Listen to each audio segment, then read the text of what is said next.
Thiruvananthapuram medical കോളേജിൽ ഹൃദയ ശസ്ത്രക്രിയ ഉപകരണ പ്രതിസന്ധി പരിഹരിക്കാനുള്ള ശ്രമം തുടരുകയാണ്. ഗുരുതര പ്രതിസന്ധി ഉണ്ടെന്ന് ചൂണ്ടിക്കാണിച്ച് കാർഡിയോളജി വിഭാഗം മേധാവി ഇന്നലെ ആശുപത്രിയുടെ സൂമടര് കത്ത് കൊടുത്തിരുന്നു. ശസ്ത്രക്രിയകൾ മുടങ്ങുന്ന സാഹചര്യം ഉണ്ടാകുമെന്നും കത്തിൽ സൂചന നൽകിയിരുന്നു. മനീഷ് മഹിവാൽ ലേറ്റസ്റ്റ് വിവരങ്ങളുമായി നമുക്കൊപ്പം തിരുവനന്തപുരം നിന്ന് ചേരുകയാണ്. Manish, good morning. പറയൂ.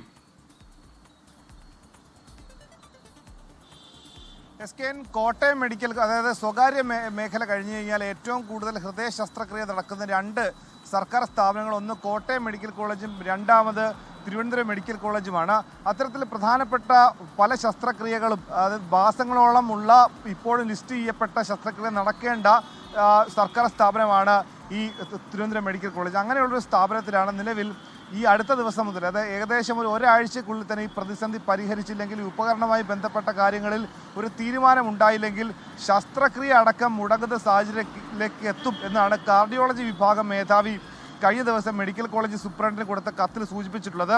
നിലവിൽ തിരുവനന്തപുരം മെഡിക്കൽ കോളേജ് ഉൾപ്പെടെയുള്ള 21 സർക്കാർ സ്ഥാപനങ്ങൾ കരാർ കമ്പനിക്ക് കൊടുക്കാനുള്ളത് ഏകദേശം 158 കോടി രൂപയുടെ കുടിശ്ശികയുണ്ട്.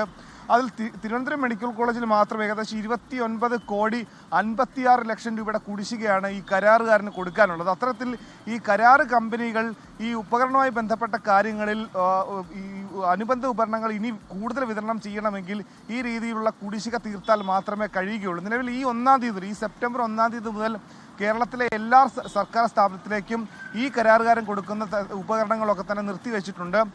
അത് കുടിശ്ശിക കൂടുതൽ തന്നാൽ മാത്രമേ, ഇത് പരിഹരിച്ച് തന്നാൽ മാത്രമേ അത് തിരികെ ഈ ഉപകരണങ്ങൾ നൽകൂ എന്ന നിലപാടിലേക്ക് കരാറുകാരൻ എത്തിയിട്ടുണ്ട്. ഒപ്പം തന്നെ നിലവിലുള്ള തിരുവനന്തപുരം മെഡിക്കൽ കോളേജിലുള്ള ഉപകരണങ്ങൾ, അനുബന്ധ ഉപകരണങ്ങൾ വെച്ച് ഒരാഴ്ച മാത്രമേ ഈ ശസ്ത്രക്രിയ നടപടികൾ നീളുകയുള്ളൂ.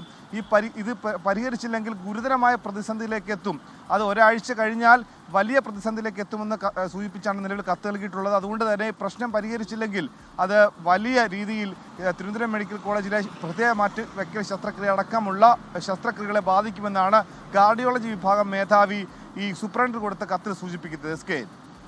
മനീഷ് മഹിവാലാണ് വിവരങ്ങൾ നൽകിയത്. ലോകത്തെവിടെയായാലും ഏത് സമയത്തും 24 വാർത്തകളും ഓഗ്മെന്റഡ് റിയാലിറ്റി പാക്കേജുകളും എക്സ്പ്ലെയിനറുകളും വിശദമായി കാണാൻ ഞങ്ങളുടെ യൂട്യൂബ് ചാനൽ നിങ്ങൾക്ക് സബ്സ്ക്രൈബ് ചെയ്യാം.